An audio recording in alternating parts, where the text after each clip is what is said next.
something I've been thinking about the past few days, and I guess in more abstract ways for significantly longer periods of time, is a scene from the movie Dumb and Dumber. I'm not sure whether it's one or two, because I think the scene specifically I'm thinking of is a variation on the first, and I just have latched onto it for its, I don't know, it's just more pertinent to me in terms of the visuals and the first iteration of it. But in any case, the scene that I'm thinking about is where he is in the bathroom. I don't know the name of the character, the blonde guy, I think it is anyway. And there's a chocolate bar. He's in I guess at the house of someone else's house. I think it's like his girlfriend's parents' house or something like this, and he goes to the bathroom and there's a chocolate bar in his pocket that's melted, and some way he smears it on or in some part of the bathroom, and basically in trying to clean up that mess, he just makes more of a mess. He spreads the chocolate into more places, and of course it's, being a bathroom, right? No one's going to assume that it's chocolate that he was smearing around. Their mind is automatically going to jump to the idea that it is feces. And the lesson there, right, is that, and this is sort of just the way that I've been thinking about this, as it turns around and around in my mind these past few days, is that,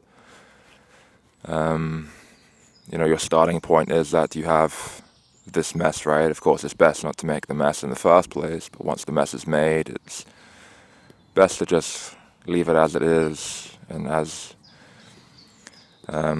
thereby minimize the damage that can be brought about from that mess being present in the first place. That in trying to remediate that, in one's efforts to remediate that, to rectify it in some way, it just amplifies it, makes the problem larger, makes it continue for longer, makes the suffering that is wrought of such that much more acute. And I think you can gather that I'm basically talking about the mess is the fact of one's existence, the fact that one finds himself to be present in a world such as this, and with all of the ills that such contains. And the reason that I've been thinking about this is because, for whatever reason, I have found myself in a position again where I am making steps to, in some way, remediate that situation, to improve upon that situation, whilst all the while knowing fully well at each step of the way that, from having banged my head against this wall innumerable times before, perhaps not just in this lifetime, but in innumerable others that preceded it, that this is just madness. I think it was, I don't know who the quote is attributed to. I think some people say Einstein. I don't know. It doesn't matter, but you would have heard of it, that you can't solve a problem with the same tools that created that problem. And the way that I see it is that's kind of what we all do here when we try and improve upon our situations. Some of us come to the realization that that's what we're doing, and some people don't, but even the people that do, right, me being a perfect example of this, we still find ourselves going through the motions of doing such. That insanity, I think, again, right, another quote that's attributed to Einstein that everyone knows about is the definition of insanity is doing the same thing over and over again and expecting different results.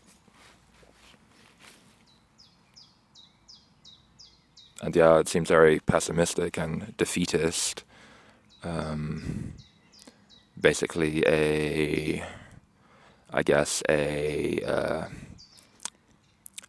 position that would be espoused by someone in a state of learned helplessness, as people have told me. But nonetheless, I can't seem to see it any other way. And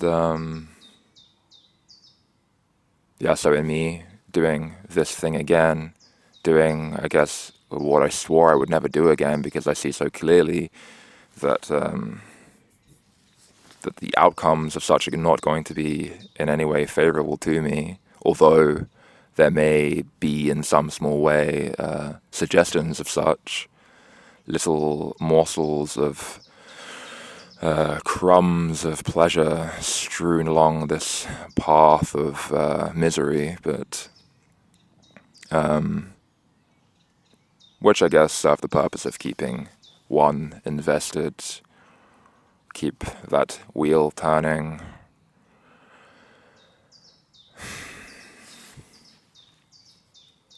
And yes, so already I have been confronted with basically more or less what I had anticipated. And yeah, you could say, oh, that's a self-fulfilling prophecy. If you have that kind of attitude, of course, you're always going to find problems wherever you go, but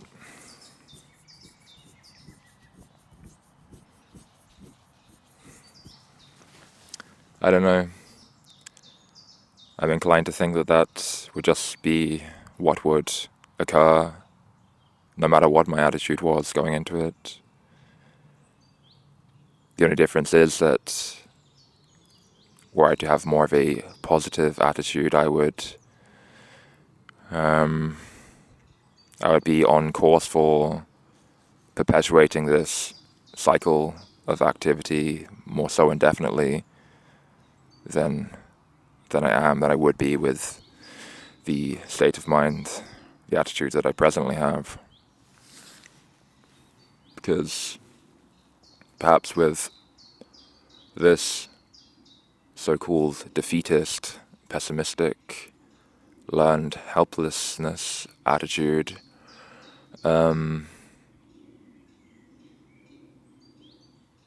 these cycles, these patterns of behavior, they have something of a shelf life.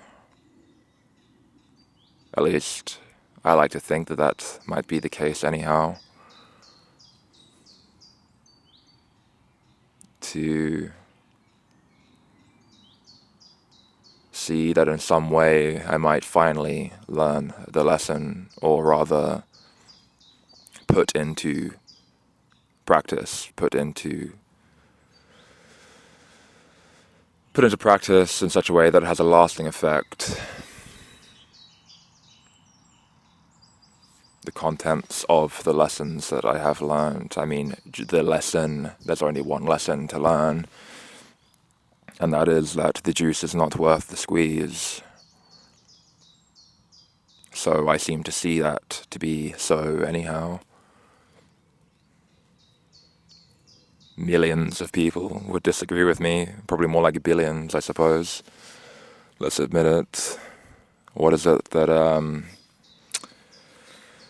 the little Ligotti quip, at any given time there are more cannibals on the face of the earth than philosophical pessimists. And yeah, that's probably true, right?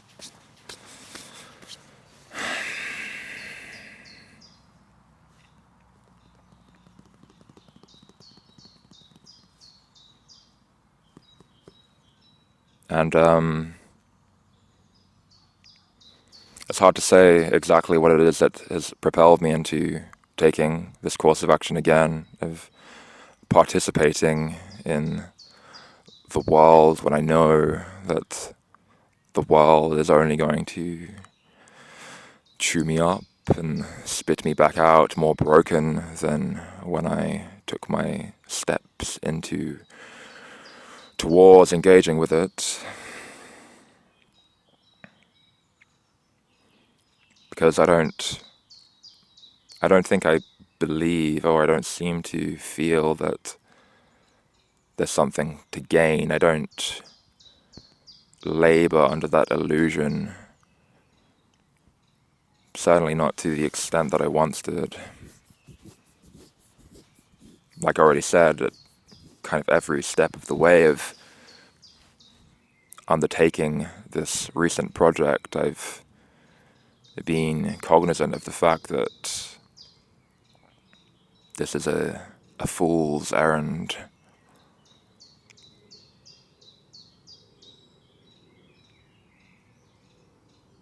I suppose, if I have to be entirely honest, much of it is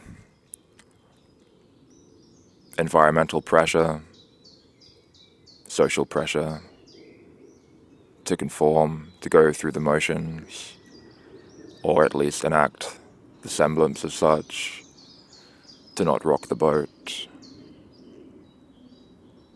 It's hard, very hard to go against the grain, to act contrary to that, because, at least in my understanding of things, it's all very much, the incentive to act in that way is, it surpasses conscious thought.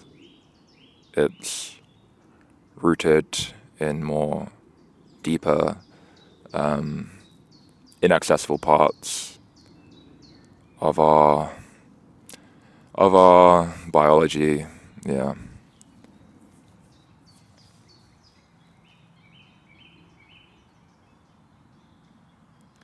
Something very primitive. It's the same thing that keeps us eating and drinking, even when we hate all of this so very much.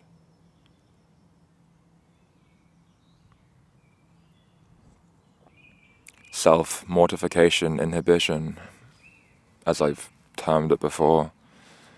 What prevents people from killing themselves, even though they don't want to be alive? Even when they can, I suppose, deduce logically, though some people would contest that and say that it's all emotionally based. But nonetheless, whatever the case, someone arrives at such a conclusion, concluding that it would be better off to not be, and yet they still persist and are forced to play the part of what seems to be to everyone else that of a hypocrite.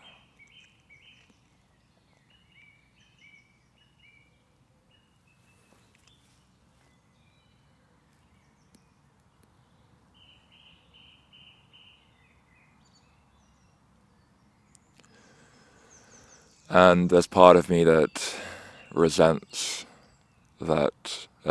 myself for acting in such a way, as being a hypocrite. More specifically, relating to how I'm engaging with the world, with society again, at least in a very small way, relative to how I was before this project. And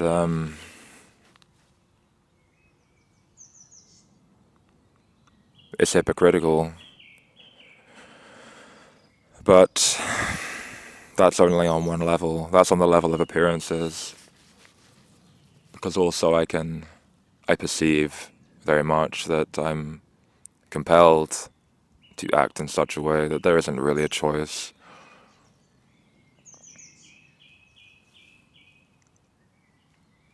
And likewise is, the feeling like a hypocrite. That's also not a choice. None of it is my choice. I could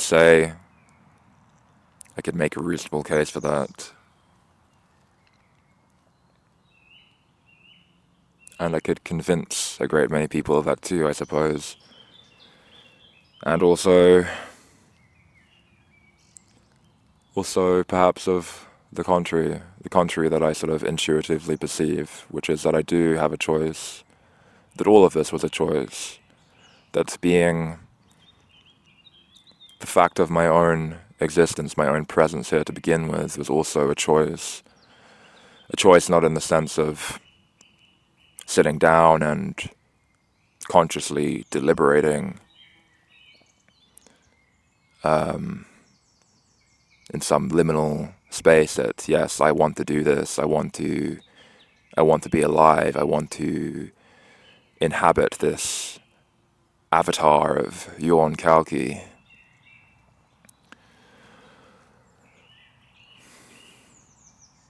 There's more something that's, I suppose, a de facto choice, a choice by proxy, because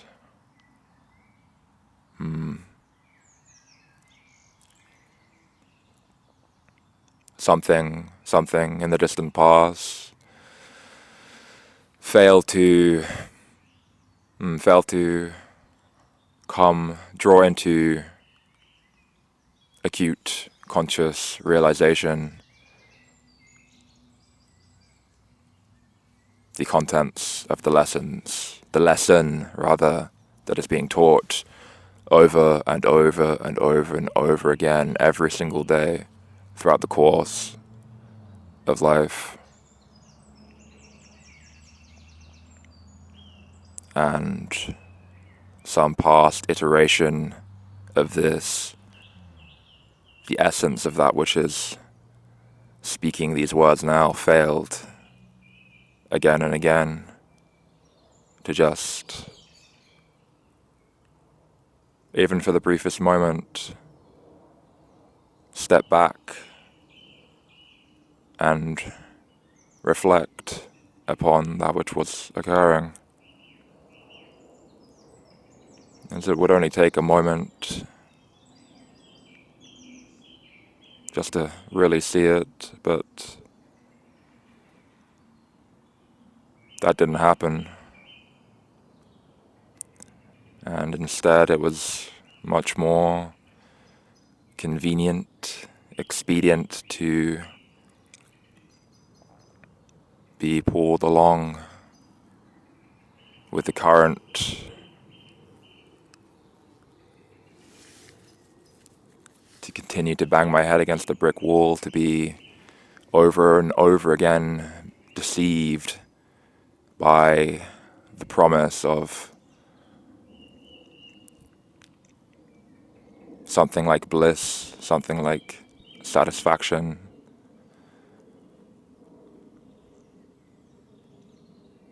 And never truly grasping that was something that couldn't be attained. That every single time it appeared to be in some way attained in some small measure, it just slipped through my fingers like sand. And then the process began again, of seeking, of hungering, of craving, wanting, needing.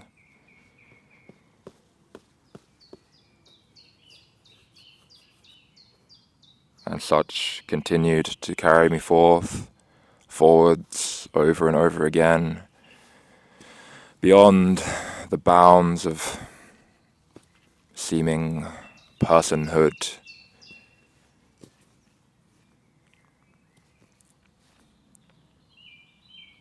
from life to life.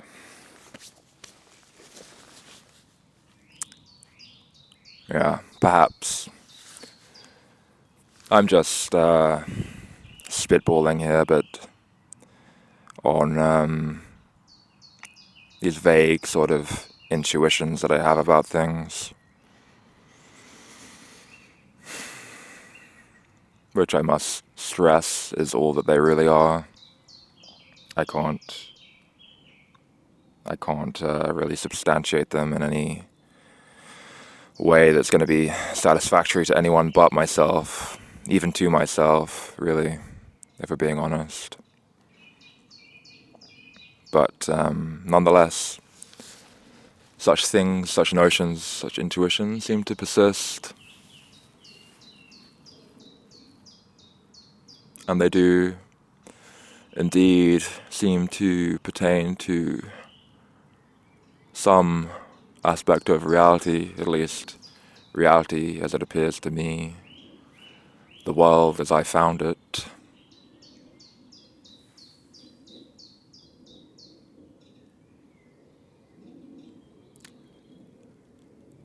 So, yeah, the question really is for me, and continues to be, whether I will ever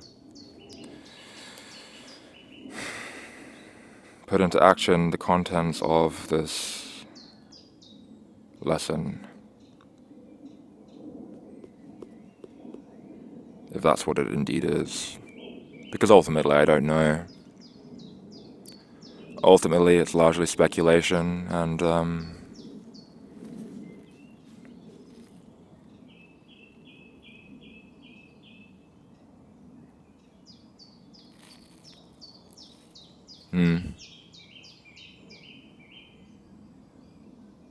it's speculation, but at the same time, if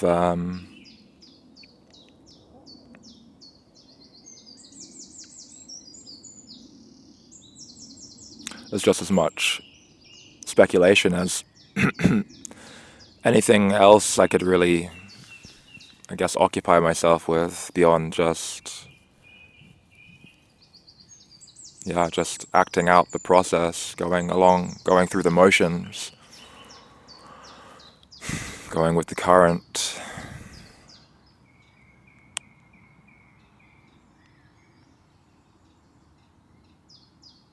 So I don't know. We'll see. We will see.